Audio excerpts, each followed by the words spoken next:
खुदा के बंदे तो हैं हजारों, वनों में फिरते हैं मारे मारे। मैं उनका बंदा बनूंगा जिनको खुदा के बंदों से प्यार होगा। अबू बिन आदम बहुत नेक दिल और प्यारा इंसान था। वह अपने साथियों की मदद करने को हमेशा तैयार रहता था। एक बार अबू अपने कमरे में सपनों भरी नींद ले रहा था।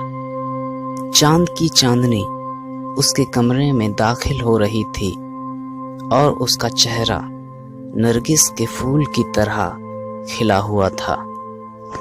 अबू की अचानक नींद टूट गई और उसने देखा कि चांद की रोशनी में एक फरिश्ता अपनी सुनहरी किताब में कुछ लिख रहा था।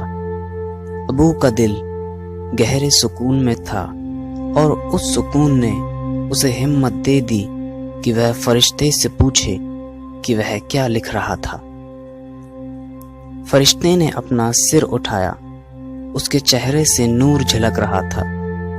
उसकी आवाज बहुत ही अजीज थी। उसने प्यारे लफ्जों में अबू को जवाब दिया कि वह अल्लाह से मोहब्बत करने वाले इंसानों के नाम लिख रहा था। अबू ने फरिश्ते से दूसरा सवाल किया कि क्या उसका नाम भी इस फहरिस्त में शामिल है।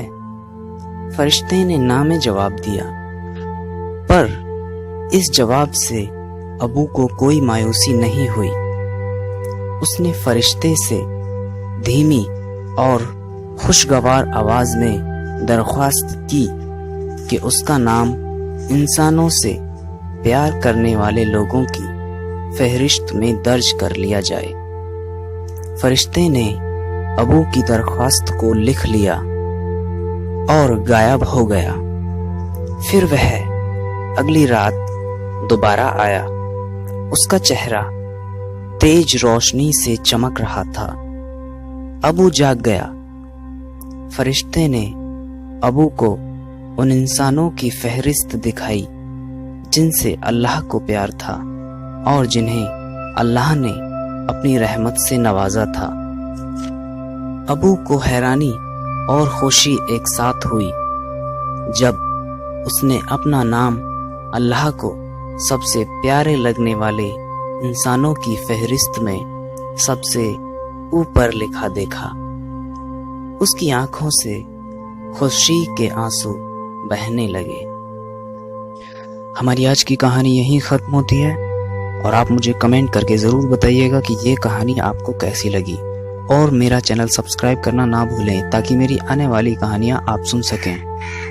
एक ज़रूरी बात इस कहानी के बारे में मैं अपने सुनने वालों को बताना चाहूँगा कि ओरिजिनल लेखक ले हंट ने इस कहानी को एक कहानी के फॉर्मेट में नहीं लिखा था बल्कि एक पोयम के फॉर्मेट में लिखा है और मैंने खुद इस पोयम को एक कहानी के फॉर्मेट में ट्रांसलेट किया है और फिर आपको सुनाया है।